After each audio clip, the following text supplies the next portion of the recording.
Steve, are we ready? Yeah. Okay. Well, good morning, everyone. I'd like to go ahead and call the Lane County Board of Commissioners to order for our Wednesday, the December 7th work session. We have a couple items today under county administration. We'll start with the first one. That's item 1A, a work session on the Lane County 2014-2017 Annual Strategic Plan Review and Work Session. Mr. Mokrzycki. Thank you, Mr. Chair, Commissioners. So we had, a few weeks ago, you had I think it was the third quarter update on the strategic plan and financial analysis. So we talked about where we're at with our strategic plan. We're now 2 years. If you remember back in, I think it would have been June or July of 2014, we had a work session with the board and our leadership and Randy Harrington, and we began that process of developing a new strategic plan. We then brought that forward to the board in November, I think it was November of 2014, and the board adopted that plan for 2014 through 2017. So we're coming up on the last year of this 3-year strategic plan. And the point of today's work session is to do a brief recap of accomplishments over the past year, and then really to talk about the goals that we have either revised or added or taken off for the last year of this plan. And then next year we'll go through what I intend to be a more thorough restructuring of our strategic plan. I think we can really start fresh after this plan has completed its 3rd year.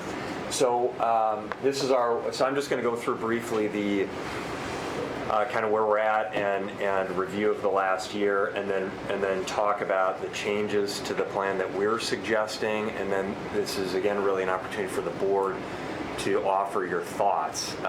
If you feel like there are goals that we have in here that aren't appropriate and they don't need to be on the board's strategic plan, or if you feel like there are areas that we missed and that we should add to the plan, we want to hear that from you today. And then I think the plan is for next week we'll have an item, if all goes well here today, we'll make those changes and then have the strategic plan with all the updated goals on the board's agenda for you to approve.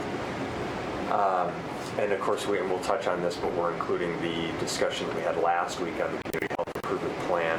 And I know that HHS is continuing to work on updating that, and we'll incorporate that into the board's plan.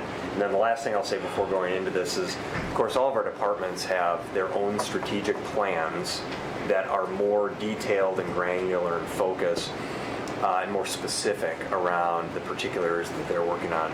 As the board understands, we have spent a lot of time and effort over the last couple of years integrating department strategic plans where departments already had strategic plans and the board's county-wide plans, so that these really live together. That the purpose of the board strategic plan is to identify the core priorities for the organization. And you've identified 3 with a safe and healthy county, vibrant communities and infrastructure. We have a compelling mission and vision. Our mission to manage limited resources and deliver high-quality services in efficient and accountable ways to the public. That's basically what it says. Our vision is to be the best, to be the best county with which to live, work, and play. And the way I try to articulate that, and we try to articulate that as a leadership team, is we want to be the best at everything that we do. That's what we're striving to do. And of course, the point of a vision is that it's big, hairy, and audacious, that it's something that is really difficult to achieve, but you're always striving for that. So this is our one-pager that it just tries to summarize that focus in a simple way.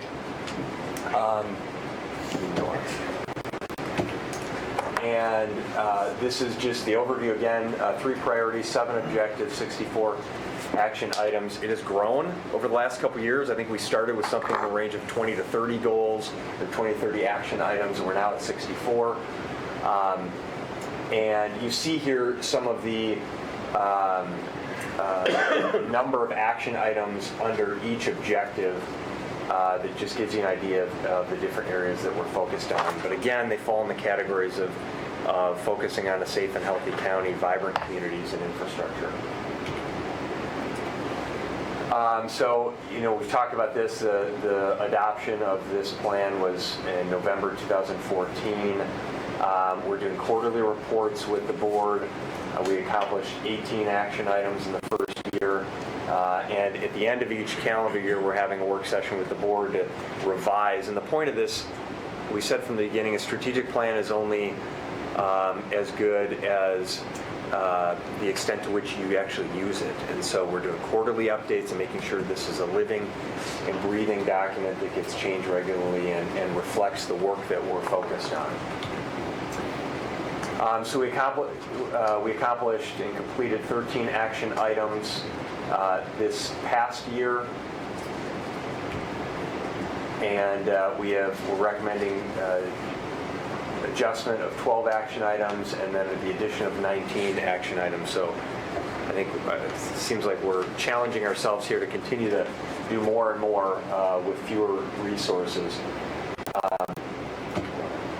And so I'll just go through really quickly, and you have these, and hopefully you've had an opportunity to review them, but we continue to have a real focus on pursuing a balanced budget, as we talked about with the board last year, going into the current fiscal year's budget development. We mapped out really a 3-year strategy to structurally balance our budget, and so we will be heading into the last year of that, and the goal is to close that gap, structurally balance the budget. We'll always have a small gap that we'll have to contend with, but we're going to do that again with a focus on maintaining existing services and priority areas that the board has identified, and deal with the continued expense pressures, PERS cost growth, and health insurance and wage pressures, as well as the decline of federal resources and what looks to be declining resources from the state of Oregon as well. We have an action item here to focus on prioritizing federal forest policy as part of our United Front agenda. We have work to advocate for the protection of our mental health authority for counties. This is a concern, of course, that we have in the state legislative session, and that will be a theme throughout these goals here, that our 2017 legislative session is going to be a key focus. You see 3 items that talk about transportation planning, and so we did also include attached to this material for you a presentation on transportation safety issues in Lane County, and that has been a real focus, I know, for a number of commissioners concerned about that topic. And so adopting a transportation safety plan, an ADA transition plan, and creating a bike PED plan for Lane County will be focus areas. We have a placeholder here again for the CHIP priorities. Do you have 5? Yes. 5 CHIP priorities that the board approved. So we're just playing with the language from that work session that you had last week, and those will come forward as part of the, I think, for approval next week, specifically for the CHIP plan, and then we'll incorporate that into the strategic plan document. Maximizing public outreach efforts by collaborating and developing different tools to make sure that we're engaging with the community and providing accurate outreach with key groups. We have a work session, I believe, in January on the land management strategic plan discussion. Is that right, Tim? So creating and implementing a land management strategic plan, which has been a long discussion. We will kick that off in January, and that's a goal that we've identified. Rural economic development, of course, we've launched our rural economic prosperity plan and have hired staff to support that work, and there's really outstanding things happening there. We want to make sure that that maintains a focus on the strategic plan, as well as investment and redevelopment opportunities. We know, for example, I have a meeting on Friday with the Florence city manager that Florence has their revision Florence project, and they would like Lane County to participate in that effort. We know that the city of Springfield is still working on their Glenwood refinement plan, and they're going to be looking for participation from the county, so we'll continue to partner on those efforts. We've identified an action item here that focuses on environmental stewardship, particularly in the areas of transportation, facilities, and procurement of goods and services. And then we also have investigating a regional stormwater solution with our partners. That's work that our new Public Works Director, Tim Elsey, has been actively engaged in. Focusing on economic development efforts in food and beverage and the timber industry in particular, cross-laminated timber. One area in particular, I've had the Springfield mayor who has asked if we can make some contacts in other states, both in Wisconsin, particularly Wisconsin because we have some contacts there, as well as Maine, that are two other states that are viewed as leaders along with Oregon in cross-laminated timber. So that's an effort in the industry that we will continue to focus on. Implementing our vegetation management task force recommendations, which the board approved earlier this year, is on here. Continued work on our equity and access plan, which we really have just done, in my opinion, made great progress in getting that work off the ground, and the board had that discussion yesterday. As you heard, we'll have an update in January on that work, and the advisory board, I believe, is scheduled to meet for the first time in January. So a lot of things happening here at the beginning of the calendar year. We have an item to look at creating a limited English proficiency plan to ensure that limited English speaking persons have meaningful access to federally funded programs. This is something that Judy Williams and our Public Works staff, as well as staff in Health and Human Services, have helped us lead. We've incorporated that as part of our website development, recognizing that we need to make sure that we have multiple language translations for information and services on our website. Establishing a procurement process that enables Lane County to actively encourage participation in minority and women-owned businesses is also an area of focus, something that Sarah Chinsky and Mo Young and Greg Rickoff are working actively on. Our Public Works staff and Tanya Heaton are working on conducting a road fund reserve analysis and adopting that road fund reserve. We've had a lot of discussions about the need for ongoing resources to fund preventative maintenance in roads. We're also wanting to look at the reserve that we have in roads. We have a $4 billion. What is our asset, our road asset? In $6 billion, something in the range of $6 to $7 billion in road assets that we have. So it certainly is reasonable for us to have a sizable reserve in the road fund, given the cost of that infrastructure that we're responsible for maintaining. You're going to have a work session next week with the Fair Board, and one of the things that you'll talk about is the work that Lane Event Center is going to be doing here, and doing a condition assessment and a business plan, and then ultimately a master plan for the Lane Event Center. So that's something that we thought was appropriate to have identified on the board's strategic plan. Work to protect natural resources and recreation opportunities via the Willamette Confluence Management Area is on here. Continue to engage the revenue team as we did in the last budget cycle. A team of staff from central administration throughout our departments to identify opportunities to enhance existing revenues and pursue new revenues. So that's everything that we have on here. I want to turn it over to the board. Before I do that, I'll say we also have, the next item is to talk about the county administrator's goals, and so those have intended to be reflective of the board's strategic plan, and we've tried to marry all of that work together. This has been developed in cooperation with our departments, so we've asked all of our departments to submit to us work that they're working on and goals that are identified in their strategic plans within the departments that they also feel like are appropriate to be on the board strategic plan, because they may require board policy direction or decisions at some point, or they rise to the level of importance that they should also live on the board's strategic plan.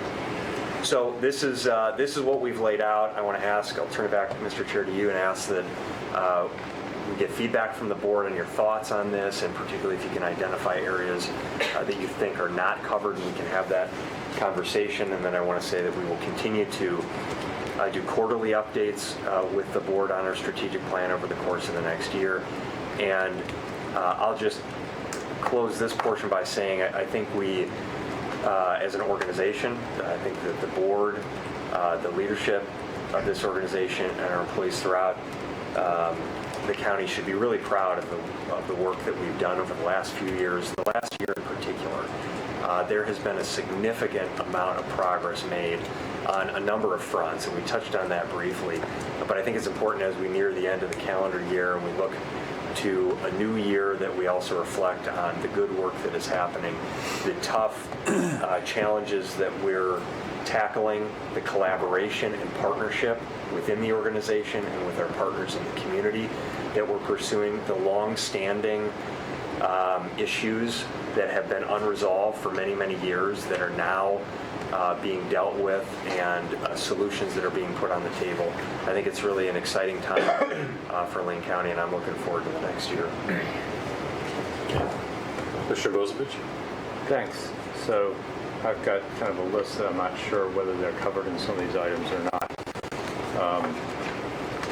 Where are we capturing maintaining our jail and youth services funding by renewing the levy? Is that... Well, yeah, that's, and it's not a discussion that we've had with the board. It seems like, somewhere in the safe and healthy county, maintaining those services has got to be, we haven't discussed how we're going to do that, but just in some general goal or strategy of maintaining the jail and youth services capacity that is already being funded by the existing levy. Yeah, so the one thing I would just point, and so we can, this is good to know, and if you want a separate goal or you want us to incorporate some additional language, I point you to under the priority 1, safe and healthy county, objective 1.1, ensure safety throughout our county. The first action item, the first goal is maintain current public safety services without major budget reductions in fiscal year 17-18, which is next year. I think it'd be good to have some kind of language specific about that capacity that's currently being funded by the levy. Then it's not identified here, but I'm going to throw it out right now. We need to have a goal around beginning the Metro Plan amendment process to allow for special districts within the Metro Plan. That has to, we keep talking about it and we haven't started it, it has to begin. Our long-term solution to a lot of our public safety issues is going to be through special district formation. And as long as the Metro Plan is out there that prevents it, it's not going to happen. So we need to begin that process. We don't stop waiting for Envision Eugene, stop waiting for Springfield 2030. We just need to do it.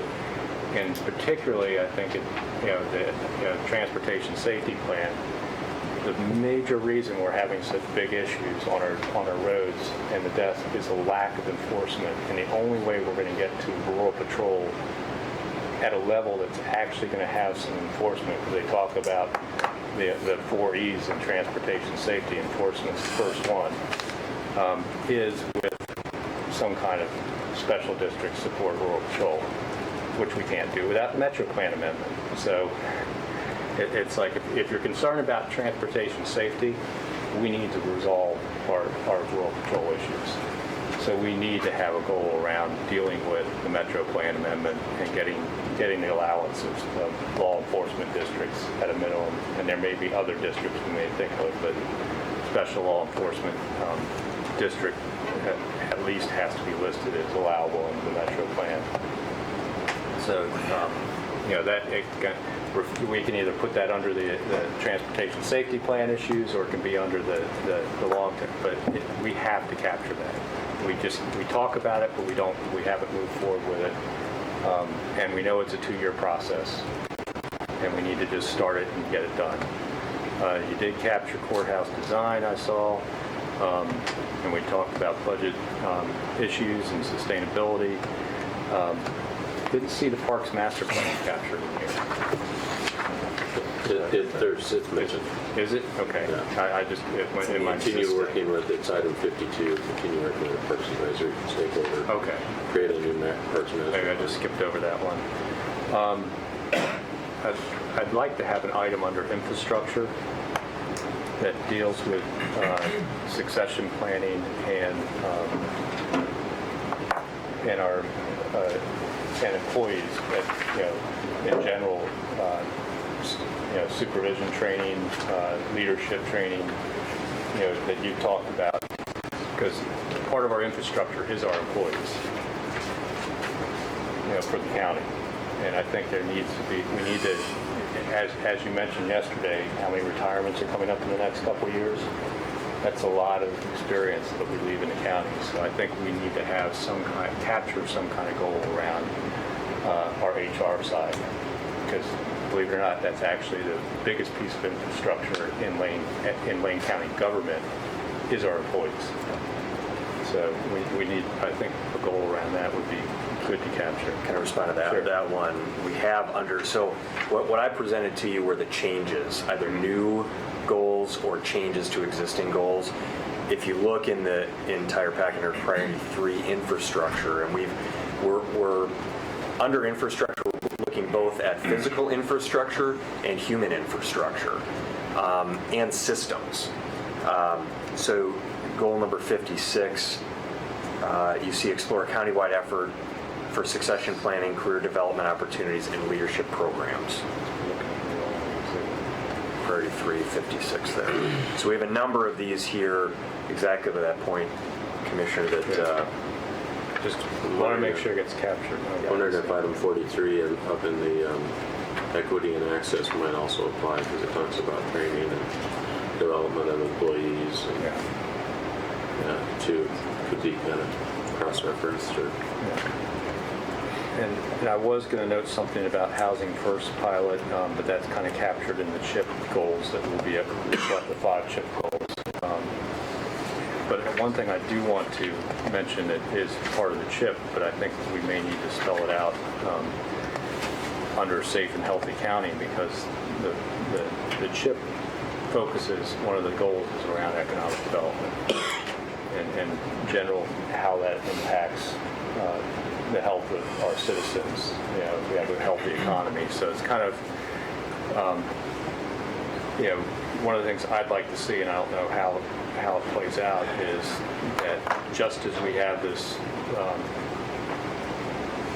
reliance on having health in all policies, I think we have to have economic development in all policies now too, because it is the primary driver in our CHIP. It was the #1 goal identified by the community. Somehow or another, we need to reflect how every new action we take or whatever has impact on economic development, but I don't know how exactly where to capture something of that sort, or whether that will be captured in the CHIP goal to get added. But I really want to see us be a little bit stronger in capturing everything we do and thinking about the economic development impacts of everything we do. I might add too, in your conversation about housing and Housing First, item number 21, I think touches on that. Talks about the 404 veterans and Operation 600. Talks about additional needs for housing and engage them in the Housing First process. So Maybe we should go into what we already have before we start adding. that might be covered already. I didn't have any issues with what was already in there. Okay. Other comments, questions? Commissioner Sutton? Perhaps I could ask it this way. Could you just describe the revisions to the strategic plan concern homelessness and poverty. Yeah, Commissioner Chair Stewart mentioned item 21 under Safe and Healthy County is an existing goal that we continue, and it says work in partnership with the cities in Lane County, the Poverty and Homelessness Board, HACSA, the Human Services Commission, and other community partners to identify both temporary and permanent solutions to homelessness. So that was your question about poverty and homelessness. That then you'll see on the goals that I've identified is carried through on my, it's one of I think 9 specific goals that I've identified because I have heard from the board that that's a key priority for all of you. So I think that one in particular, and then I'm not sure if any of the 5 CHIP goals. There is one that was just straightforward sponsored development of supportive housing, so that would be another one. So we should have at least 2 that cover that general issue of homelessness and poverty. 2 questions in 42 parts.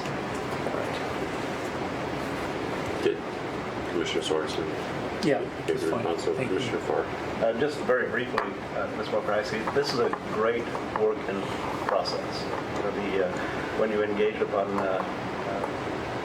putting in place a strategic plan, and one of your early priorities was melding it with existing strategic plans with CHIP, for instance, weaving everything together so that the goal of having each person who works in the organization knowing precisely how they'll work at that precise moment in time affects the strategic plan and applies to the strategic plan. You've done a great job, you and everyone sitting in this room, have done a superb job of making that an institutional norm, that people are working on a strategic plan.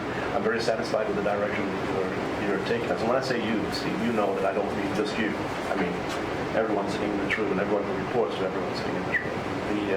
The fact that 4 years ago we had a strategic plan that looked like, it really wasn't goal and strategy oriented. This is goal, strategy, and tactic oriented to the point where people can identify the work that they're doing. The small adjustments that you're making, the additions that you're making, really blend in well with everything else that's in the plan. Personally, we can start mincing words about the details of it. But in fact, I think if we went around this room and asked, "What are you doing today for the strategic plan?" people could give you a pretty good accounting of what they're doing. They can bring it right back to the strategic plan. That's the way a successful organization works. And I was having a conversation with one of your managers just this morning who said, Lane County is a very nice place to work right now. That says it all. And I think when people know what they're doing and they know that what they're doing is contributing to the overall effort, that's when it becomes a very, quote, nice place to work. And I would concur with that. So without going into too many details on this, we could talk about details for days and days on end and talk about the strategies and accomplishments for days and days on end. The fact is, this document, I'm holding this one little sheet up, this document is being adhered to, is being adjusted as it needs to be adjusted, and the tactics, the day-to-day operating tactics, meld perfectly with the strategic plan that we put in place. And the plan that we went to, the process that we went through 3 years ago to get to the point we are right now was comprehensive. There are a lot of people involved. That was the day I met Patty Furlong, as a matter of fact, over at River Ridge Golf Course that morning. Since then, you couldn't script a better operation of putting in place a strategic plan that is functional and that works for everybody in the organization. So that's all I'll say at this point. I'm not going to go into details about what's described. I trust what is happening, and I trust the tactics that your staff comes up with on a daily basis. Well, I'd like to ask our district attorney, Ms. Perlow, if you have some comments. You're here this morning, and elected official, if you'd like to offer some comments on the plan, I would appreciate it. I think the whole board would. Come up to the table. Please join us. Thank you, Mr. Chair, Commissioners. As far as the strategic plan goes, thanks to the support of the board and the county administrator, we have made some tremendous inroads on our both internal goals and, as as it relates to the strategic plan in addressing crime in Lane County, victims' rights, and in trying to reduce recidivism by the programs that we've implemented, including the 416 program, to try to give people the skills that they need as they come out of the criminal justice system to go forward as law-abiding citizens. So if you have specific questions about what we're doing, I'd be happy to address that, but I would like to let you know that we are following the plans daily to make sure that we are meeting our obligations. Well, I appreciate that update, and I guess I'd offer to you, do you see something that might need to be added in your area of expertise to the plan I think this point? at this point we are on track to meet the strategic plan as a continuing goal. We're not going to end crime.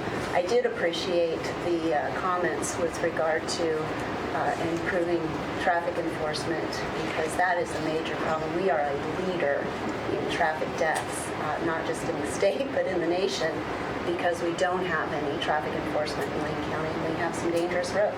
The roads aren't dangerous because of the quality or condition of them. They're just at high speed. We have a lot of curves and a lot of no passing areas, and people are feeling free to drive recklessly and look abandon and at high speed because while texting because there isn't any enforcement. Yeah, okay. Well, And that's not just a law enforcement problem, that's a public health problem. all right. Thank you very much. Mr. Chair, just on that point that the district attorney brings up, as I mentioned, we included a presentation from Public Works. Mr. Elsey and Ms. Williams are here, and the board had asked, I think it was a couple weeks ago, that we bring back to you the discussion about transportation safety planning and investments. And we said, well, we're having our strategic plan working session, and that'll be an opportunity to talk specifically about some of those things. So I just wanted to offer, and since the district attorney brought it up, if you want to dive a little bit into that issue and ask our public works staff from their perspective, and I know rural patrols has been a topic that has been brought up as well, we're prepared for that conversation. Okay, well, I think we should have it. But first I want to just make sure that we've gotten out some of the comments. I'd like to throw out maybe one addition that I don't see in here that might be considered for the future would be animal services. I think it's just my opinion, but probably need to verify it professionally through our staff, but it seems like we could just continue to use improvements in the facility and offer more options to our staff and our partners in the city of Eugene and Springfield in that operation. And then I just wanted to touch on, I appreciate the action item number 33. It's implement best management practices to maintain healthy air quality, water quality, waste management, land use and parks, and you look at the progress, the 50% reduction goal in greenhouse gas emissions, reduction in our number of vehicles that our organization uses. And then you've already touched on them, but I just wanted to reiterate the fact that we threw in the two new items, which is identify resources to implement an environmental stewardship plan to focus on transportation facilities, procurement and goods and services. And then the other one is the stormwater solution. So I just want to call that out because those are important. And as we have, a main goal to try to reduce our environmental footprint in Lane County. Thank you. Commissioner Lincoln. Thank you, Mr. Chair. So, Steve, this question I want to ask you, and I think this could be related to our strategic plan, and that is collaboration. And I don't mean just with Eugene and Springfield. We've had an election, and by the way, there's no more supermajority now in the state legislature. So as far as revenue streams are concerned and tax increases, you can just throw that right out the window because it's likely not going to happen. Especially on the Senate side with Senator Johnson now, literally moving the Senate now, potentially to 16-14. So that's not going to happen. You have a new person who's going to be overseeing the audits division. First time in 30 years. It's somebody from a different party. And on the federal agenda, I think you can just throw the playbook completely out. We have no idea at this point in time, other than the fact that you have, you look at some of the cabinet appointments, frankly, I think the Transportation Secretary cabinet appointment is outstanding. And, but then when our Pacific Northwest Manufacturing, what do we call that? The regional partnership, yeah. That came under the Department of Commerce. We have a new Commerce Secretary coming in. We don't know where that's going to go. I mean, there's a lot of changes that can be coming up. And when I talk about collaboration, for instance, at the last Oregon Transportation Commission, we testified, the ACT did. And one of the things that was brought up, in fact, that exactly what you spoke, we emphasize that tremendously, that Lane County leads in an area we don't want to be leading. That's fatalities. And some of the issues that are there, it's not just dollars and cents, but it can be other pieces. Road Patrol played into a part of that. But the other thing that was talked about is the group right after us was represented like Lynn County in that area. And so Commissioner Nyquist, I spoke to him afterwards from Lynn County, and there's a strong push by them, and I think they may be ahead of us on a transload facility. And likely on the old IP site there, just north of Albany, right off I-5. That seems to be a transload facility that may be identified. My view is we can look at Goshen all we want, but if that's the area that covers this region, we should be collaborating with Lynn County on that. And I mean working with them in a dual partnership or a partnership with multiple counties on how important ag products is, how important freight is, because the more bulk you have in a facility like that, then you can actually put together contracts with the Class A railroads where they're just going to bypass us. Union Pacific and BSN, they don't need us. Burlington Northern, they don't need us.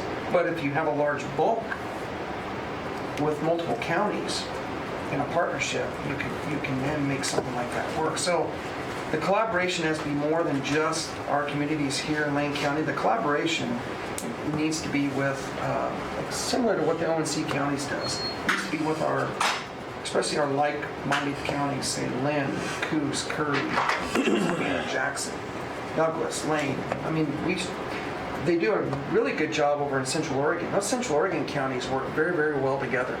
Deschutes,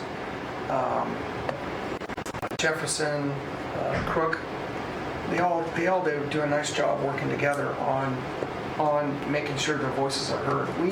Even though we're kind of the big dog down in this area, we could probably dictate a lot, but I think it's important that we have a very, very strong voice. And so while we identify collaboration, but I think it needs to go further. Otherwise, we're going to get left behind, and that's something I would rather not see. And I think we're going to find out more in transportation. I'm going to have lunch with Senator Byer right after this, and with Mike Eliason, and trying to gauge what does a transportation package even look like in Salem at this point in time. I don't know, but it'll be interesting to hear. So those are some thoughts I have, and also just a quick update on where we are as far as the land management. I know we had an update from Lydia and team, but as far as making sure that permits are in a timely manner, I think Lydia talked about kind of a strategic plan for land management as well. And while we just had an update from her, and means we're doing the plan here, where are we as far as that is concerned? On the last question, as I mentioned, I think do we have a date in January? January 10th. January 10th? Okay, so the first meeting in January, we're going to have a discussion with the board on that I strategic can wait for that. plan, and I think that'll be an opportunity to update you on the permit issues. I would Then one of the new goal, on this one page we handed out, if you look at the second one here, it says coordinate and advocate for Lane County's interests in Salem and Washington DC, secure state and federal funding for public safety, health systems, transportation, infrastructure, and the critical.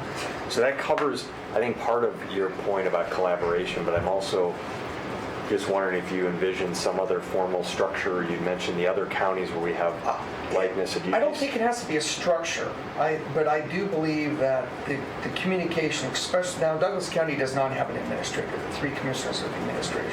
That's a little tougher. So you'd probably deal more with the current, whomever the chair is.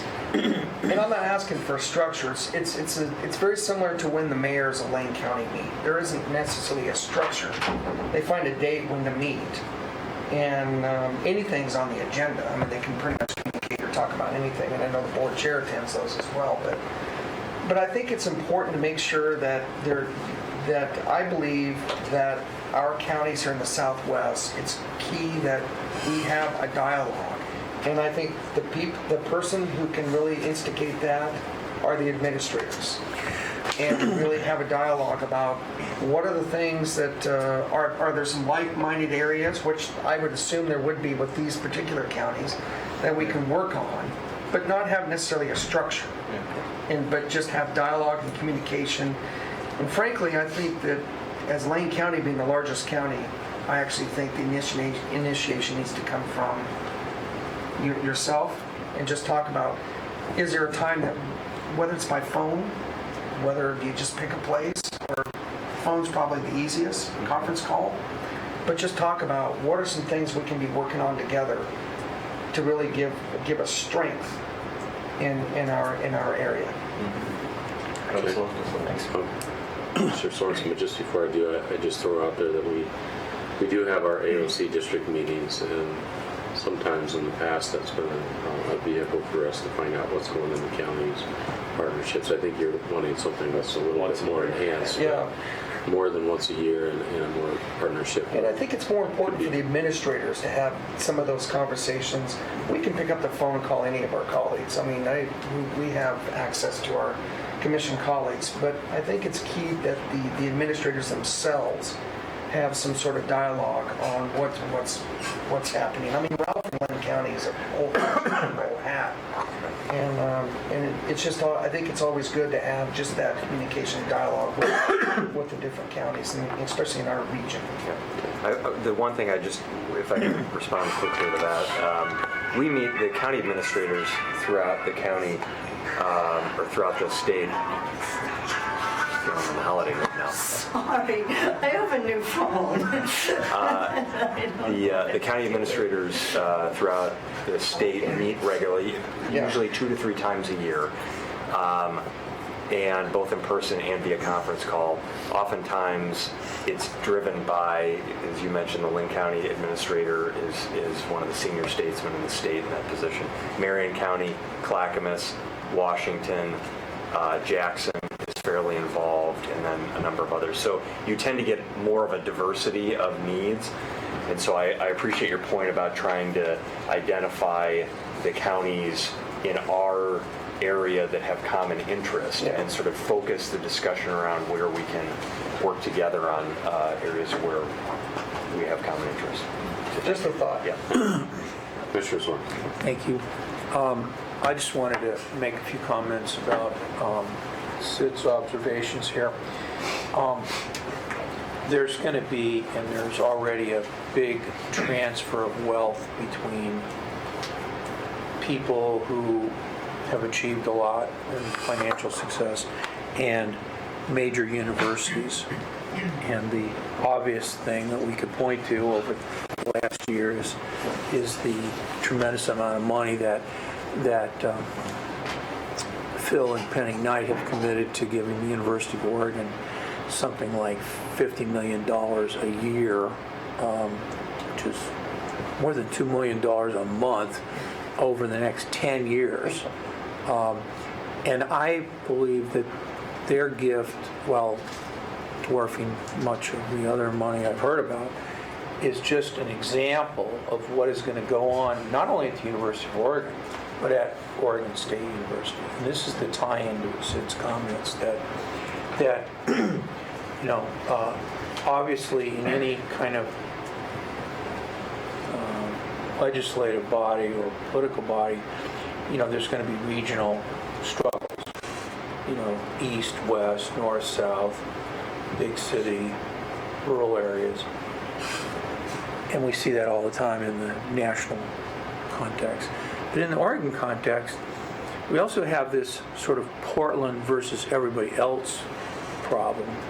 And that manifests itself in higher education politics and funding to over half the legislators now are basically from the Portland metro area. And so the attention on Portland State and Oregon Health Sciences University is huge, and the attention on the University of Oregon and Oregon State University is declined.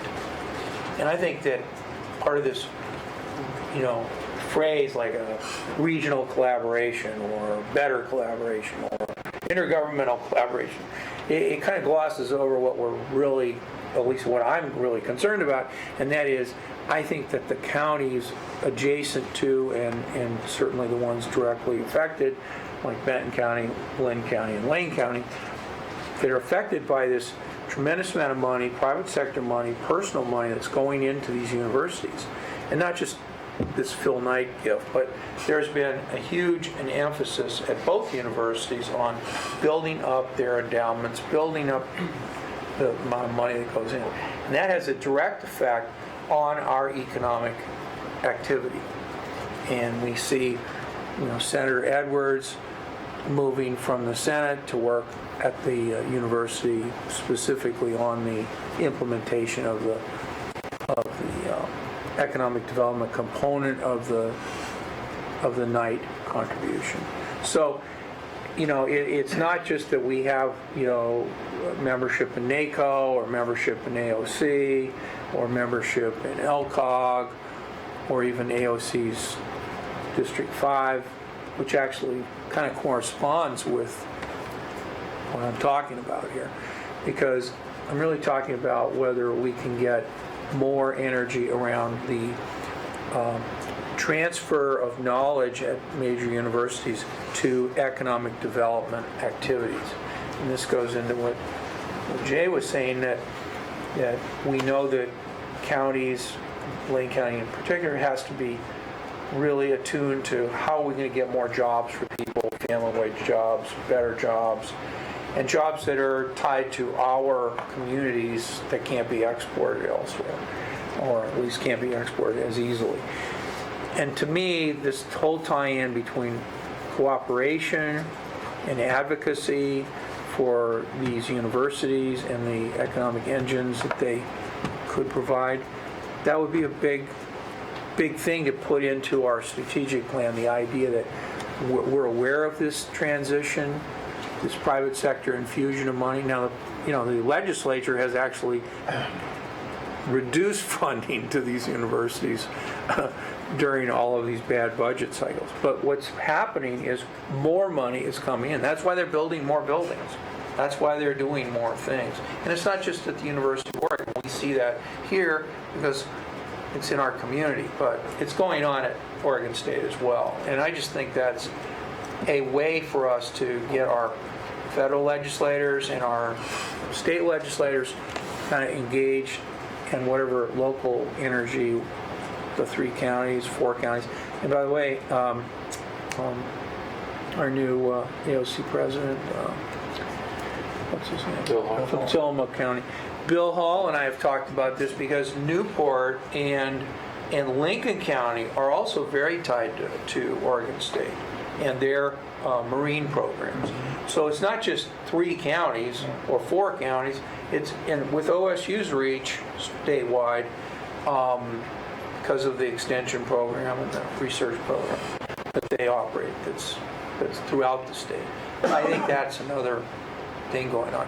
But the idea that we just say, well, we're going to have regional cooperation or we're going to have cooperation with other governments, to me, it falls a little flat relative to, well, what are we going to try to do differently in this 3-year period than we have done in any other 3-year period. So. Okay. Commissioner Paul. Thank you, and I'll be brief. Commissioner Sorensen and Commissioner Larkin talked about collaboration, and I was giving you the yay sign as you were talking about collaboration. And quite often, Steve, we talk about things without acknowledging what has already been done, and I know that look at the work that's been done as far as collaboration is concerned. We have a lot of things in place right now. The ACT, for instance, and the NPC, for instance, and the Poverty and Homelessness Board, and the recently concluded JEO meetings regarding downtown. We have collaborative processes in place. We've done a great job, I believe, of striking a hot iron as far as collaboration is concerned. And what you seem to be talking about is kind of taking it to another level in terms of regional counties collaboration with strategies among counties. And what really rang true regarding that was a single project that could benefit our region maybe more than any other one thing, and that's a transload facility. I prefer to see it in Lane County because we have a closer link to Coos Bay, and we have a closer link to the railroad system, and we have a closer link to the highway east. But a transload facility. I talked to Terry McDonald at length just recently about how much money his organization is losing by having to unload in Pasco or places east and bring items there. It's something that in collaboration with other counties we need to do it, and it's going to be a huge economic boost immediately, and then far into the future, if Coos Bay is better developed as a deep water port, for instance, which could happen if the Coos Bay Railroad happens, this is where a transload facility should be. But that's just a single project. The type of collaboration, a strategic collaboration, that's more than just an annual get-together where you talk about the things that you've done, but a regular, ongoing strategic session, which I believe elder statesmen are good at things, but quite often the younger, more recent additions are the ones who can bring the greatest change in direction in strategic planning and moving forward. So I think a regional collaboration such as one that Commissioner Larkin was talking about is something we should all say yay on. But not to forget the fact that we are more than ever collaborating with the local jurisdictions in ways that we've never done it before. So we're getting very, very good at collaborating. You've brought that to the table. And once again, when I say you, Steve, I'm not saying Steve Mokrahayski. I'm saying the organization that you're the head of has brought that to the table, and we're doing it. And we're doing it in HR, and we're doing it in public works, and we're doing it in public safety, and we're doing it in the DA's office. So it's a great direction we're going in. Just enhancing that collaboration in a way that I believe Lane County leadership can kind of set a powerful tone. So with that, you talked about, you have some slides here, I believe you referred to the traffic safety and time for action. Do we want to? I'm sorry, we're doing it in IT too. Yeah. It would be nice to have that presentation. Thank you for the opportunity to speak to you this morning, and I won't go through the PowerPoint presentation unless you would like me to. I'll just hit some highlights for it if you don't mind. Transportation safety is an issue throughout the world. This is not just a Lane County issue. And the leader in tackling the problems in transportation safety has been Sweden, actually. And, well, first of all, let me back up and say, from 2009 to 2013, traffic fatalities is the leading cause of death in ages 1 through 24 in Lane County. That's a huge number. It's the leading cause of death. The number of traffic fatalities in the U.S. rose 8% between 2014 and 2015, with the highest increase being in the state of Oregon, and that was 26%. In Lane County, from 2014 to 2015, we went from 45 fatalities to 57 fatalities, which is an increase of 26%. So we're right at the top of the increase in fatalities. The good news to that is that there are proven strategies that can lower our fatalities, and we're in the process of implementing some safety plans right now that can capture some of those. Sweden adopted a Vision Zero policy in 1997, and since that time, they've made a concerted effort to understand the root causes of traffic fatalities and serious accidents, not just throwing money at it, not just saying we need more enforcement or we need more engineering controls. They've looked at the root causes. Since that time, they have lowered their fatalities to their lowest on record in 2013. Now, that's the lowest raw number of fatalities in 2013, even though their number of vehicles and vehicle miles traveled have doubled since 1970. As a comparison, Sweden's fatality rate is 3 deaths per 100,000 residents. Europe is 5.5 deaths per 100,000 residents. The U.S. is 11.4, and Oregon and Lane County are 13. When you look at just our rural roads, that number skyrockets in deaths per 100,000. So nationally, as I mentioned before, there are efforts underway. Something called Toward Zero Death is a national effort that has been signed on to by the American Association of Motor Vehicle Administrators, the American Association of State Highway and Transportation Officials, or AASHTO, Commercial Vehicle Safety Alliance, the Governor's Highway Safety Association, the International Association of Chiefs of Police, the National Association of County Engineers, National Association of State Emergency Medical Service Officials, and the National Local Technical Assistance Program Association. Technical support was provided for this by the Federal Highway Administration, the Federal Motor Carrier Safety Administration, and the National Highway Traffic Safety Administration. Each state is also working towards developing a statewide traffic safety plan, and locally the MPO is working to put together a Lane County traffic safety plan. And in Lane County proper, we're working on 2 different initiatives. One is our transportation system plan, and this is a plan that you've seen 3 times at this point. It identifies location-specific safety problems and proposes safety solutions based on engineering improvements. We will bring this back to you again in January, and you'll review the draft project list at this time. Before I move forward, I do want to mention that Becky Taylor has provided the lead for Lane County on both this plan and the next plan that I'm going to discuss. And although I've worked with amazing public servants in my career, she is certainly near the top with her passion for safety and her dedication to serving the public. And I just want to make sure that she gets the credit that she deserves for that. The other effort that we're working on right now is the Transportation Safety Action Plan. This is a little bit different in that it evaluates the safety problems at the systemic levels by looking at contributing factors, pretty much like Sweden did in their efforts. It then proposes solutions that focus on preventing or removing these factors as a result that result in fatal or severe injury collisions on a system-wide level. In other words, it develops systematic solutions, such as run-off-the-road accidents, and looks for a comprehensive set of solutions on a systemic basis. These solutions may be any one of the 3-legged stool of safety, which could either be engineering, education, enforcement, and I'm going to add another one that Commissioner Bozovich alluded to, and that's policy changes, policy or legislative fixes that would go along with that. So one of the things that we're going to recommend and by the way, you've already seen that Transportation Safety Action Plan once, you will see it again coming up early next year. One of the things that we're going to propose at that time is that we put together a committee that will evaluate every severe accident or fatal accident in the county to see if we can identify any solutions, whether it be systemic or accident-specific solutions. We'd like to put together partners from law enforcement, from ODOT, from Health and Human Services, and also legislative fixes, looking at legislative fixes, and have engineering staff from Public Works to review those accidents on a monthly basis to see if we can add that into the Transportation Safety Action Plan. Clackamas County provided a very far-reaching and advanced safety action plan. They presented this at the Association of Oregon Counties a couple of weeks ago. One of the things they did is they made a bold claim or vision, and that vision is to reduce the number of fatalities in their county by 50% in 10 years. I don't know that we'll be able to do that, but we do need to come up with a bold vision for our county, and we'll be bringing that to you next year. Great. Thank you for that.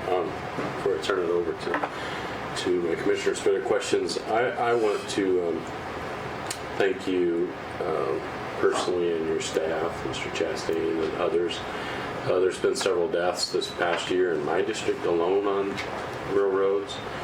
And I really appreciate the extra mile that you and your staff have gone to analyze those incidences, try to understand what the problems were, if there's some fixes for it. I mean, everybody's always wanting something done as a result. They don't want their loved one or someone close to, it's bad enough that that individual passed away, but they don't want to see somebody else have to go through it, and what are some of the things that can be done.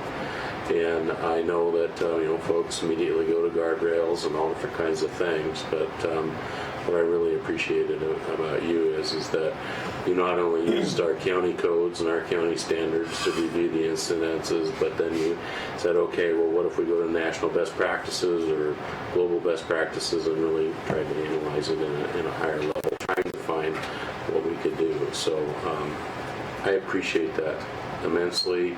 It's probably difficult to communicate that to loved ones that are still wanting something done, but my communication is we're really trying to do everything we can so that we don't see that happen again. And I know law enforcement, it could be a component of it.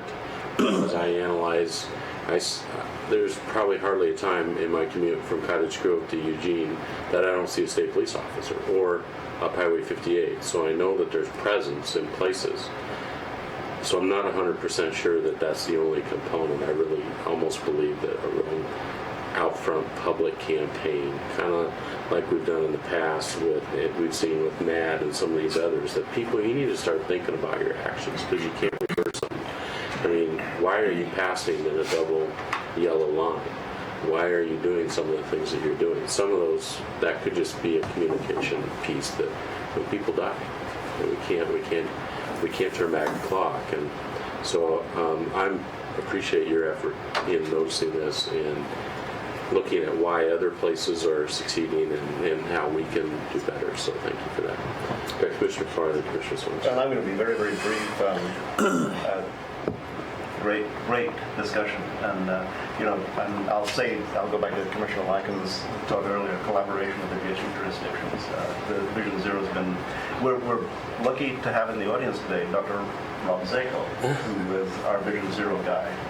You can never be at an NPC meeting without him giving a presentation. You don't have to call it Vision Zero. Let's not get hung up on words. Well, okay. Save lives. Thank you. Saving lives. Saving lives. However we want to characterize it, but it really is the fact that Lane County has 13 deaths per 1,000. Is that the number? And so the work is being done in other areas, and we have David Reeser on our staff, who's been deeply involved for a long, long time. So we're not inventing things from scratch, as you know.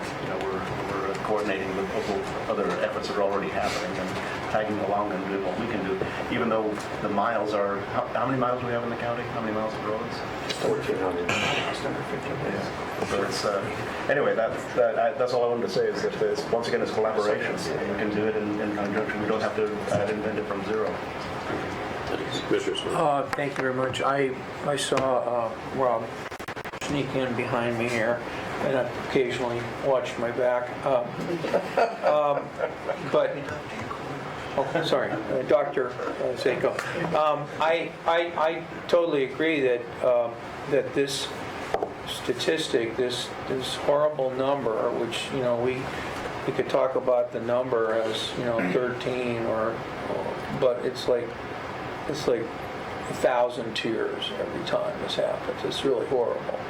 And I think that by expanding the search for solutions beyond, what people say after one of these tragedies and into a broader discussion of how did, Sweden or UK really reduce their deaths. And I agree that we shouldn't be hung up on a specific strategy. If we call it, Alive at 25, or we call it, we call it something else, we're still trying to work toward a goal of saving lives and making the community safer and better. And so when we look at at one specific idea and we say, well, gee, the problem's enforcement or the problem's engineering or the problem is this. It's just one person looking at a set of statistics and sort of coming to a conclusion. I just think that it has to be a concerted effort, very broadly focused. I'm really glad you brought up Sweden in particular. I knew about UK because their numbers are 2.9 as opposed to 2.8, and it's a much larger country. But so each set of statistics comes with its own questions. I think throwing out the traffic death rate of the Maldives or Kiribati or some of these other countries that have just a few thousand people is also appropriate, because you're really wanting to focus in on comparables so we can see what might work from their experiences. We had a period in the United States where car design and treating alcohol addiction more seriously. We had a period of time when we actually had a decline in these death rates. And now we have cell phones and we have prescription medications, and we have in some states legalized marijuana. In other states we have lots of illegal use of marijuana. We have all kinds of things. We still have substance abuse of all kinds. So the numbers are turning bad, and I just think it's time to do something. Lane County did, I've mentioned this at board meetings before, did have a traffic safety team. Lane County had a traffic safety advisory committee at one point, which Public Works, the DA's office, and Health and Human Services, the Sheriff's Office were involved in. We got rid of that maybe 17 years ago when all those statistics are going in the right direction. Now maybe it's time to re-energize something like that, because there are community resources here in the form of the Oregon Research Institute and others that have studied this kind of behavior. We have the group Dr. Zakos associated with BEST that has some resources. And so maybe that's a way of getting this tied into our collaboration goals, because this isn't just a Eugene problem, a Springfield problem, a rural problem, a state highway problem. It's a everywhere in Lane County problem. Okay. Mr. Lucky. So real quickly, first of all, I'm glad you called out Becky Taylor, who's done a yeoman's job. Outstanding, and between Becky and David and Lydia before then, I can tell you they've been invaluable to me personally, not just as the chair of the ACT, but as co-chair of AOC. Because when I'm testifying before the legislature on behalf of the AOC, I get a lot of work that comes directly from David and Becky. They provide a lot of information. So while we're talking about AOC as a whole, I put a lot of emphasis on Lane County, and they do an incredible job. But I think it goes back to, again, I think the collaboration opportunities. Because if you listen to commissioners from different parts of the state, you listen to Clackamas County, Washington County, they want to build, or Washington County in particular, is build more lanes, on 217 in particular, because it's a mess. Here, we'd like to have more dollars available for operation and maintenance. I do still believe that in order to attack this issue of safety, that we are going to have to strongly advocate for more dollars and use those dollars in a way that makes more sense for Lane County. I think the days of capital projects are not going to be as significant, but the days of the operation and maintenance, which by the way includes maybe better efficiencies on our rural highways, can really deter that. The other statistic that you brought up, 1 to 24, that to me is stunning. When you talk about the death rate and where that is in Lane County, and By the way, Dia Perlo brought something up I think is very key, public health. This is a public health issue and a big one. And I think that's why the Oregon Transportation Commission now, any policy made from when it comes to transportation, you need to have public health as part of that going forward, has been. And that's why our act has a public health person that's part of that. And but thanks for calling out Becky. I think between Becky and David, they've done a yeoman's job here in Lane County, and I really appreciate the work that they do. They've been invaluable to me personally. I will just tell you that right now. And Rob, thanks for being here as well. He's on our act, and he's really hit that hard. That I know we call it Vision Zero and so on and so forth, but I like what you said, Rob. Just the safety piece, I think, is the key going forward. So, but appreciate the work, and your staff has done an outstanding job. And we'll always remember 54th and Main said. Yep. Commissioner Bozich. So a couple years ago, I convened and chaired a Highway 126 Safety Task Force after we had 10 fatalities in less than 12 months between Eugene city limits and Mapleton. Look in detail at all the accident data that ODOT had over the last 10 years for that stretch of highway, all the serious injury and fatality accidents, and almost all of them were the result of lane departure. Not necessarily roadway departure, but there's a lot of head-on centerline collisions there too. And almost all of those are attributable to driver behavior, not roadway design. Quite often it was driver behavior exceeding safe speed for weather conditions. Somebody that was going too fast for weather, but it's still driver behavior is the main driver of fatalities in Oregon, and that's just and the only ways of getting at that are education and enforcement, and we are doing a lot on the education side. Every 15 minutes, who hasn't heard of that program and the impact that's having on DUI. Can't listen to radio nowadays without hearing the "I'm regret" ad at some point. I'm going to be with you for a long time. Can't go back and take that curve slower. The fact that I can say that and everyone knows what I'm talking about means we are getting a lot of education out on the air. But we've gone from 600 state troopers to 300 in the last 20 years, while driver vehicle miles and number of vehicles has gone up. We've gone from 99 in our patrol division in Lane County to 21 during that same period. They do not have 24/7 coverage out of the Springfield Barracks anymore, OSP. So OSP isn't going to back us up in rural Lane County. We have 3 guys on at any time out in Lane County, and they are not doing traffic. They're going from call to call to call, from Florence to Oak Ridge. They don't do any traffic enforcement. Everybody knows that driving out in rural Lane County. It is the Wild West out there. As much as we can talk about rumble strips and part of the safety task force, we got rumble strips on 126. Great. People are still doing 85 coming into some of the curves. Rumble strips aren't going to stop them.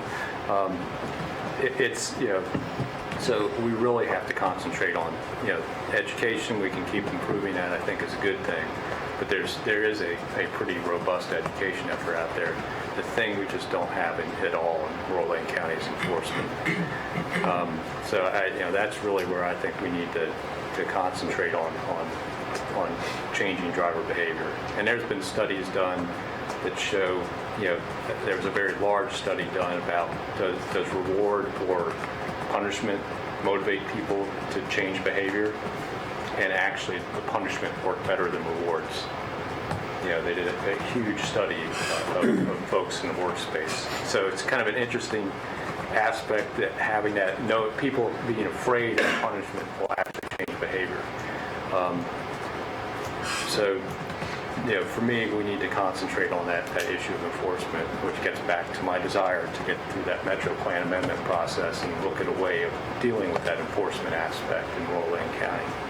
At the same time, we got to be talking with our state legislatures about what they've done to OSB's budget over the years. It's just incredible the way it's gone. At the same time, the university system actually got a slight increase in their budget this last biennium. Even though they'll complain that they're getting a cut, they actually got a couple million increase. So you need to stay focused on that enforcement aspect. And everything I've looked into in detail, that is the biggest issue in Rural Lane County, and that's where most of our fatalities are occurring. And even our local fatalities, it's a driver behavior issue a lot of times. The guy that died here on Centennial was speed related. The pedestrians that have been hit, distracted driving, other issues, it's driver behaviors, that we need to get after. So that's really where I'd like to see us concentrated, is on enforcement on this aspect. All the other things I think we can do, a lot of them are relatively cheap. Changing the way we edge highways during an overlay is almost a cost savings in some way to do the edge of roads better like that. So if you do run off, it's easier to get back on. Rumble strips are fairly low cost where they're not causing a noise issue. We had that issue before. But all those things are fairly low cost, but the real impact is going to be enforcement. The other place that we also see a lot of accidents is weaving, excessive weaving movements in highways. And the place we have the worst weaving movements is Delta Beltline over the river and all that. And I'll just one more time say we need to get the city to adopt the Beltline alternative and out options and move on to the NEPA process where the money's sitting in the bank, waiting to go, waiting for the city to adopt it as part of their TSP. Enough said. Commissioner Sorensen, then I'd like to kind of bring this to a close and move to the goals. I just wanted to... Thank you. I'll just be brief on this. We abandoned the traffic team several years ago because the economy had crashed to the point where the judges were saying that they could impose penalties on people, but the people were not paying. So that rendered our whole traffic team concept of the drivers that violate the law will pay for the system of traffic enforcement. That was kind of abandoned because the money that was coming in didn't cover the cost of the DA's office or the sheriff's office or even the courts. So we abandoned that, and now we don't have that anymore. With the economy improving now, we might want to revisit the idea of having the traffic team put back together, because as I understand the basic economics of it, if the offenders have the money and in fact pay the money, and it goes to fund the Justice Court and the DA to prosecute and the Sheriff's Office to have people do the enforcement, then we would have greater enforcement. And I do agree that greater enforcement will be a help toward doing something about this horrible problem. And I think since we abandoned the traffic team and the state has not put really that much more money into state police, we really don't have much enforcement. So that's an idea to be thinking about, because we still have a Justice Court, as far as I know, right? We still have got one. So we have a Justice Court, and we might want to think about whether that makes any sense to reactivate it. We are on all money, and Ms. Perlow is more knowledgeable about this, but maybe several of you know about this, that when an officer tickets and issues a citation to a driver outside of an incorporated city for a motor vehicle crime or a motor vehicle infraction, they are summoned most of the time into circuit court. And if circuit court poses any penalties on the person, that money goes to the circuit court, and a very tiny percentage, if any, really ends up in Lane County's hands. Where in the justice court, it's just the opposite. Virtually all of the money is retained by the county. That's not correct. Yeah. State laws changed it. The state's Yeah. taking a bigger chunk. So I really do want us to move on. Commissioner Bozovic, Yeah, Commissioner Farr, and then we're going to go. I just want to say that I disagree with Commissioner Sorensen's statements about why we eliminated the traffic team. The state laws did change. They changed where the permit, where the fines went, including requiring that the first $60 collected goes straight to the state if we got any collections at all. And at the same time, there was a political issue that the sheriff felt that he couldn't be pulling people over for speeding if he wasn't responding to burglaries in process. He didn't have enough staff to reply to serious crime out in the county that having somebody writing tickets from a motorcycle was just not going to fly politically. So it had more to do with the legislature changing the law and the politics behind it than whether people could pay fines. Commissioner Farr. Back to the strategic plan for a second.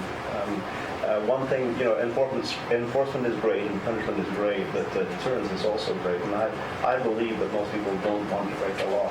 And if we remind people that they are breaking the law, then they'll quit breaking the law. And just the "you are traveling at" signs are really powerful. So, I agree. It's a huge deterrent.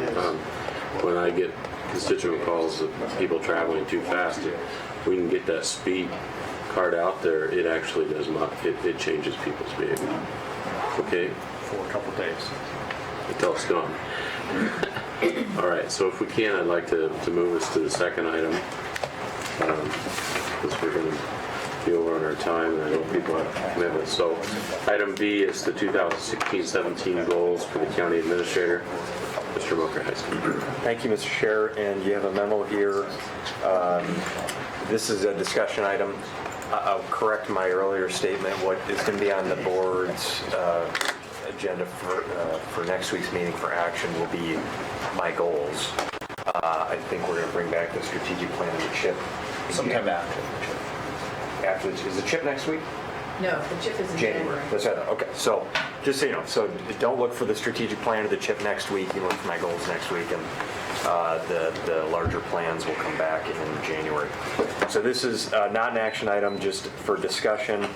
And what again we've done is, I've looked at the proposed strategic plan for next year and tried to pull out.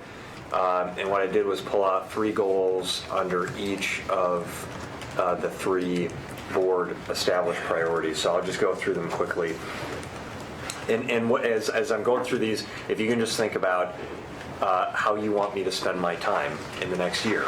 And if there are any of these goals that you feel like are not a priority and you don't want to see me spending a lot of my time, as there is, please tell me.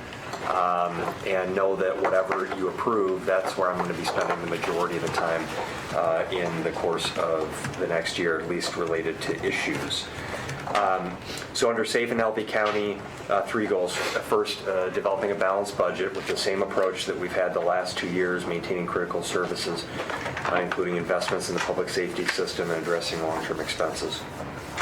The second is to coordinate and advocate Lane County's interests in Salem and Washington, to the point about collaboration and advocacy for our interests in securing state and federal funding for public safety, health systems, transportation, other critical public services. And the third goal is, and I may suggest just a slight tweak to say that we, support the implementation of the CHIP goals, including partnering with the Poverty and Homelessness Board and other key stakeholders on supportive housing and emergency shelter solutions, because I think it is important that I have some involvement in working closely with our leadership in health and human services and the folks who are going to be directly implementing the CHIP priorities. Then on vibrant communities, implementing the Rural Economic Development Plan, and investing in redevelopment opportunities. That's consistent with focuses that we and I have had in the last year at least. And then continue to implement the equity and access plan. We've made great progress there, and I think we want to continue that work. And then on infrastructure, continuing the work to secure a location and refine plans for the new courthouse development project, develop workforce planning and leadership development programs, which we're actively involved in now, but I think we have a lot more work that we can and should do, and that our team is all focused on doing. And then continuing to enhance internal and external communications. Another area I think we've made really positive progress, but I don't want to see us fall off in those on that front.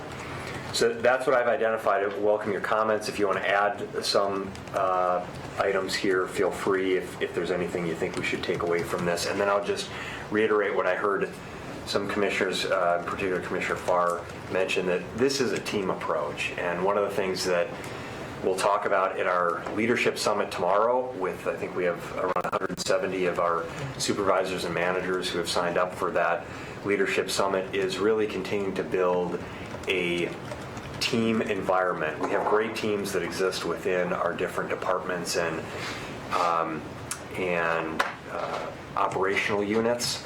And one of the things that I really, and our leadership team is trying to invest in, is creating an organization, a culture within our organization that's focused on our common purpose and mission, and recognizing how there is codependence, and we really need to keep the big picture in mind in our decisions, just as the leaders of the organization need to keep in mind the needs of the different areas throughout the organization.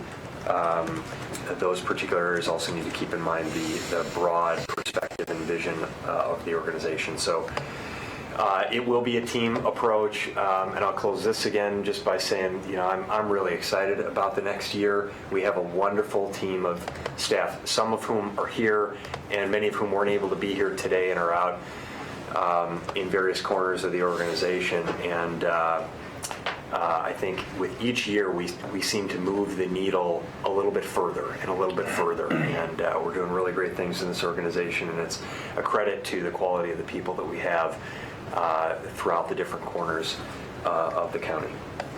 So I welcome your feedback, Mr. Chair.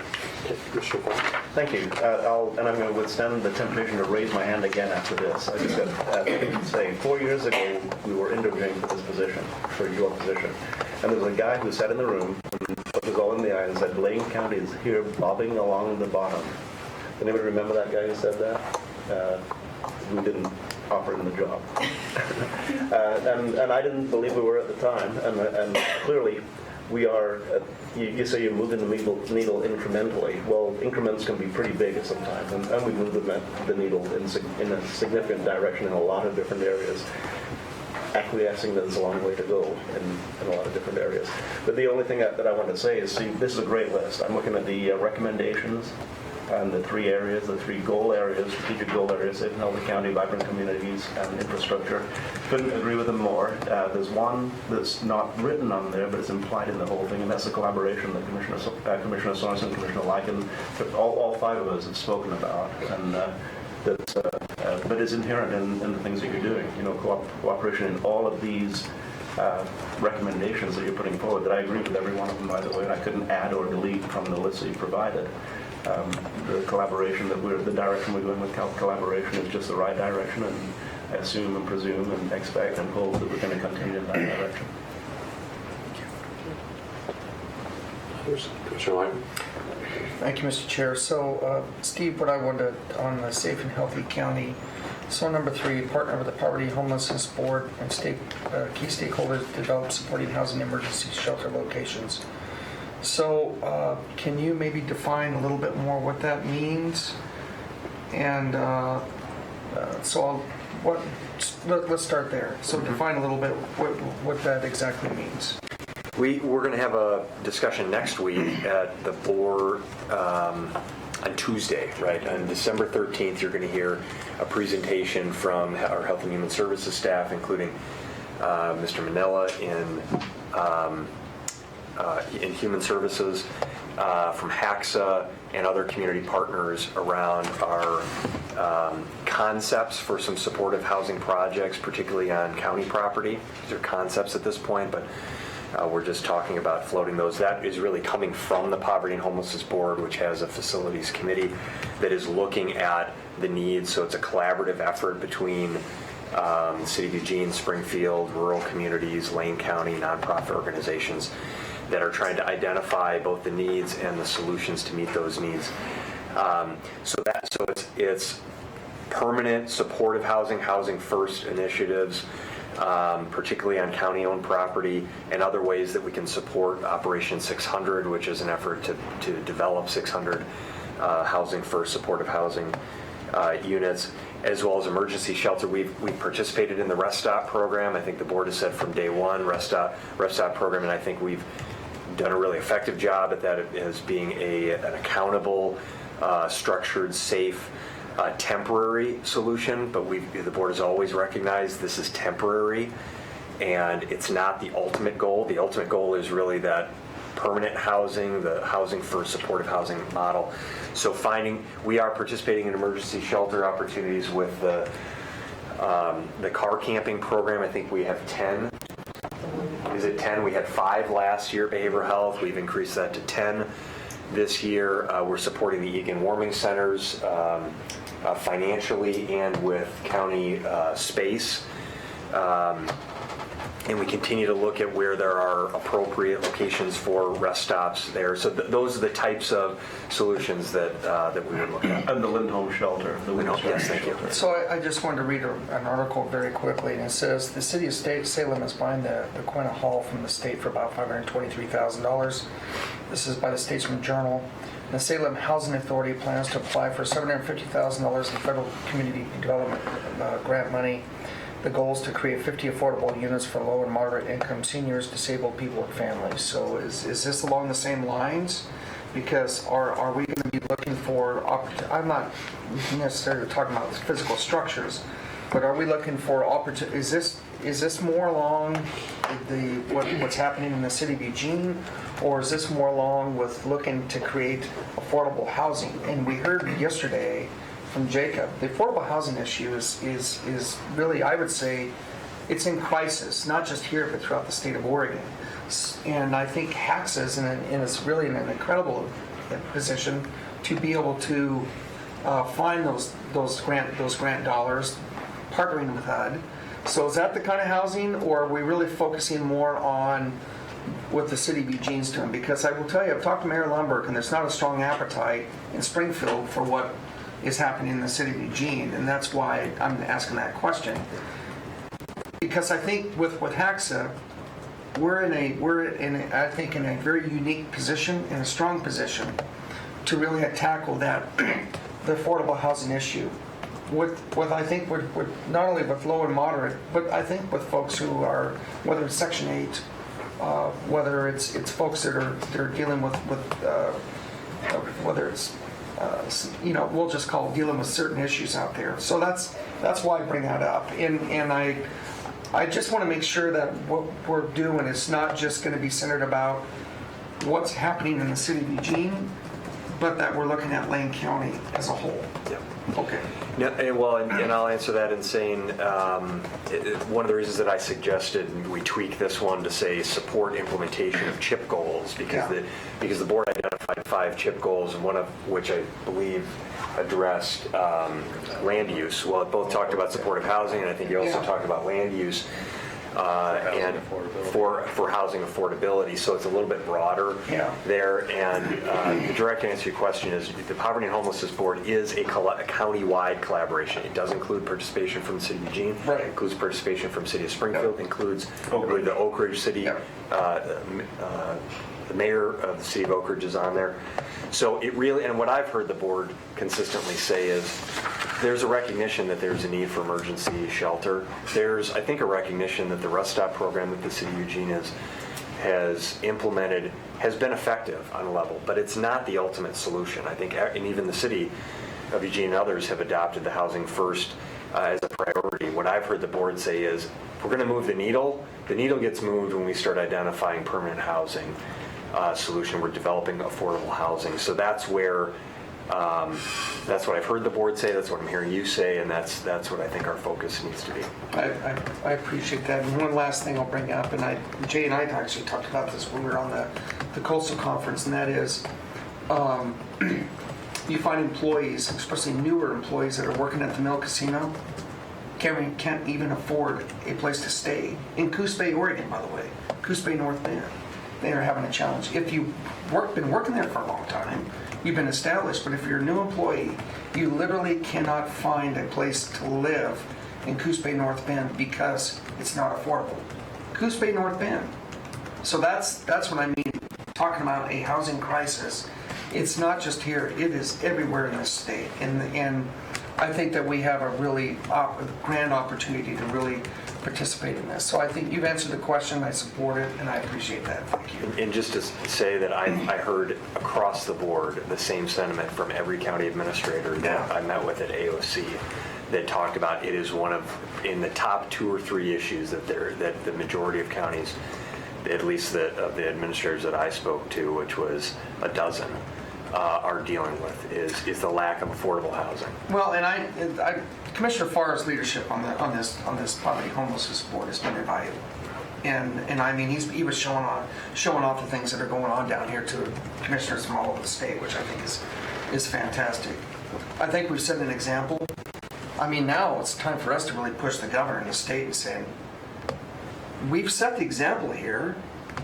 You know, lead, follow, or get the hell out of the way. I mean, one of the two. So that's my view on it. So you've answered the question. I support it and I appreciate it. Thank you. And so other people sitting in this room have done far more than I have. So. Well, you're a representative on there, and I think it's very helpful for us as commissioners. Commissioner Boswell. Thanks. I think I like the goals that you've identified. They capture a lot of what I had in my list. Under each one of them, I was checking off which ones I have. The one I might want to maybe massage a little bit is to coordinate and advocate for Lane County's interests in Salem and Washington. It kind of is upward looking. I'd like to have it also look downward into the municipalities and other local government and even adjacent counties, because that would help me capture things like working on the Metro Plan, Beltline, and some of the things that are of an interest to the entire county that actually require action by other local government here within the county. And just also identifying those places where we may be able to utilize their joint interest in going to Salem and DC and advocating there, but somehow or another capturing the looking downward as well as looking upward. Thank you. Commissioner Sorensen. I was just going to say, I don't view Washington, D.C. as up. The city of Springfield is down. In size and level of government. Sorry, I should probably have been more specific about which. Yeah. Say I grew up in D.C. I don't think of that as it's upward okay. either. I used to work there, and I don't necessarily think we should put that at this moment in history as the pinnacle of success.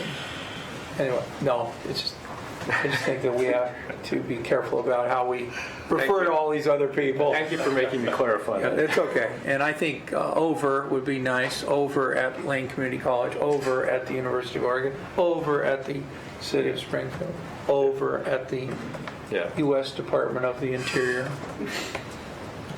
Okay. Well, Steve, I don't have anything to add or subtract from your list. I appreciate the time that we've taken today on both these items. For me, setting goals, giving direction is probably one of the most valuable things that we can do as a board. It was explained to me a long time ago in strategic planning that if you think of yourself as the whip and we're the handle, and we're creating these plans to take all of our energy and cast it out to the tip, we're going to be very successful with what we do because we're focusing on our power and our ability. And you have proven that in this organization with the great staff that we have.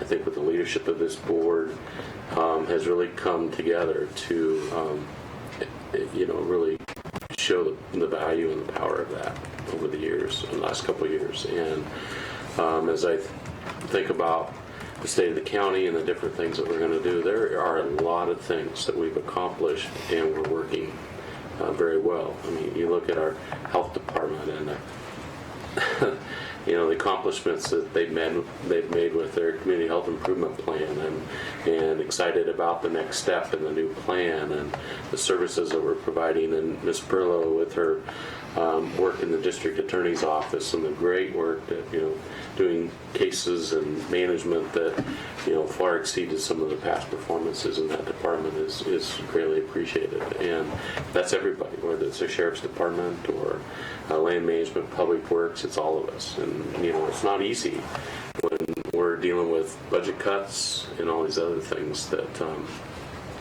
compound it and make it that much more difficult. So the time that we spent today, I think I really appreciate. It's probably one of the most important things that we can do, and just I appreciate you making that a priority and actually enacting it and making it happen. So thank you. Thank you. So anything else? Well, that concludes our work for today, our work sessions, and so we'll adjourn. Thank you.